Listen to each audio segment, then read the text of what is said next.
Welcome to Televo, where real emotions turn into unforgettable stories. Every life hides a story untold.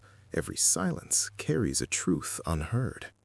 Tonight's story is inspired by real feelings, real struggles, and real moments that change us forever. Listen closely, because this story might feel personal. To the world, Elara Vance was a masterpiece of modern success. In the glass-walled offices of downtown Chicago, she was the fixer, a woman whose smile was as sharp and polished as her business suits. She moved through the world with an effortless grace that made others wonder if she'd ever known a day of doubt. When a client panicked, Elara smiled. When a deadline loomed, Elara laughed. She was the sun around which her social circle orbited, the strong one who always had a kind word and a perfectly timed joke. But the sun sets, and for Elara, the twilight was a battlefield. The moment the heavy oak door of her apartment clicked shut, the light in her eyes didn't just dim, it extinguished. The designer bag would hit the floor, and the fixer would slide down the wall, her breath coming in ragged, shallow gasps. In the silence of her pristine, lonely living room, the performance ended. Here, there were no clients to impress, no friends to support, only the crushing weight of a sadness she couldn't name but felt in every bone. She would sit in the dark for hours, the mascara she'd applied so carefully that morning finally surrendering to the salt of her silent nightly tears. Tonight, however, as she stared at her reflection in the darkened window, a notification lit up her phone. It was a message from a ghost of her past, the only person who knew what she looked like before the mask was made. Cinematic, intimate, emotionally restrained at first, slowly breaking into raw vulnerability, then healing warmth. The message was from Marcus. He was a fragment of a life Elara had tucked away in a dusty box labeled Before. They had grown up in the same neighborhood, two dreamers who promised to conquer the world together. While Elara had turned herself into a polished diamond, Marcus had stayed grounded, becoming a carpenter who worked with his hands and lived with his heart on his sleeve. "In town for a week? Coffee tomorrow?" the text read. Elara's heart hammered against her ribs. She spent the next hour practicing her relaxed face in the mirror, ensuring no trace of her midnight breakdown remained. When she met him the next morning, she was flawless.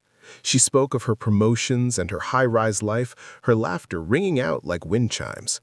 But Marcus didn't look impressed. He looked concerned. He watched her the way an expert looks at a piece of wood, looking for the grain, the knots, the hidden weaknesses. "You're doing it again, Elara," he said softly, cutting through her story about a corporate gala. "You're performing. You used to have a messy laugh that made your nose crinkle. Now even your joy looks like it was approved by a board of directors." Her smile flickered, a momentary glitch in the software. She felt a sudden cold wave of panic. He was looking right through the porcelain, and for the first time in years, she felt the terrifying urge to tell the truth. But the habit of perfection was a heavy chain. "I'm just tired, Marcus. Work is a lot," she lied, her voice trembling just enough for him to notice. "Is it work? Or is it the weight of pretending it isn't?" Before she could respond, her phone shrieked. It was her sister calling from back home. Her voice was thin and panicked.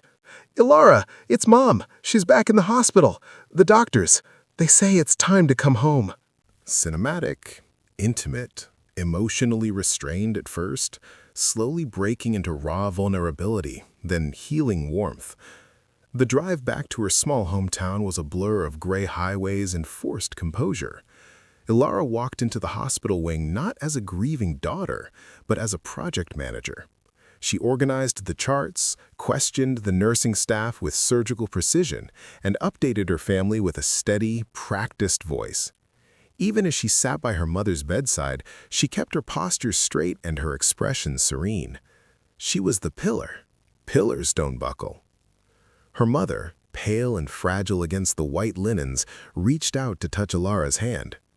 "You don't have to do this, Ellie," she whispered, using the childhood nickname Elara had long ago discarded. "You don't have to be the brave one for me."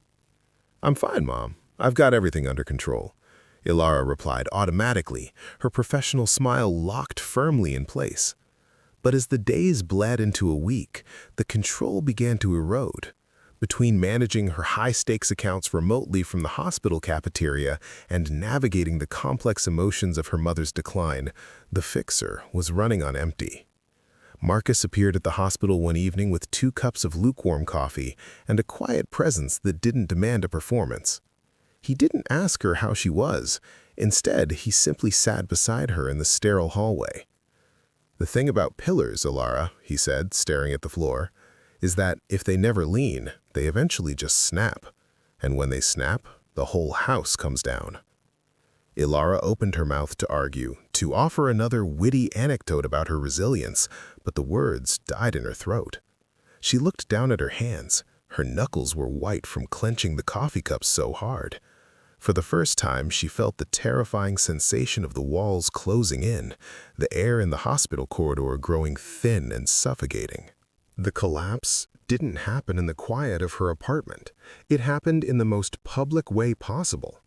2 days later, Elara was scheduled to lead a high-stakes virtual board meeting from a borrowed office in the hospital.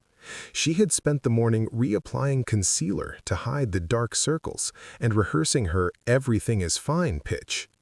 But as the faces of the directors flickered onto her screen, her phone buzzed. A text from her sister. "The doctors are calling us in. Now." Elara's breath hitched. She looked at the screen, the expectant, demanding faces of the corporate elite, and then at the phone. For 30 seconds, she froze. The fixer tried to reboot, to find a way to do both, but the internal circuitry fried. "Elara, are you there?" a director asked, his voice echoing with impatience. I can't," she whispered. Then, louder, her voice cracking like ice under heat. "I can't do this anymore!" She didn't turn off the camera. She simply stood up and walked out, leaving her professional life suspended in a digital void. She ran down the hallway, her heels clicking frantically against the linoleum until she collided with Marcus. The impact shattered her. She didn't just cry, she howled. It was a primal, ugly, soul-deep release of every tear she had suppressed for a decade. She sobbed into his flannel shirt, her body shaking with the force of years of accumulated loneliness and the sheer terror of her mother's mortality. "I'm failing," she gasped, her makeup ruining his sleeve. "Everything is falling apart. I'm not who they think I am." Marcus held her firmly, ignoring the stares of the hospital staff. "Good," he whispered. "The woman they think you are was a ghost. I've been waiting 10 years to see you." The moment was interrupted by the sudden, sharp sound of a medical alarm coming from her mother's room. The alarm wasn't a herald of the end, but a call to wake up. Her mother had stabilized, but the brush with the inevitable had stripped Elara of her last defense. In the quiet hours that followed, sitting in the dim hospital light, Elara didn't reach for her makeup bag or her laptop. She sat with her tear-stained face and her messy hair, holding her mother's hand with a raw honesty she hadn't felt since childhood. When she finally returned to the city weeks later, she didn't return as the fixer. She walked into the boardroom and did something revolutionary. She apologized for her absence, explained her grief, and asked for help.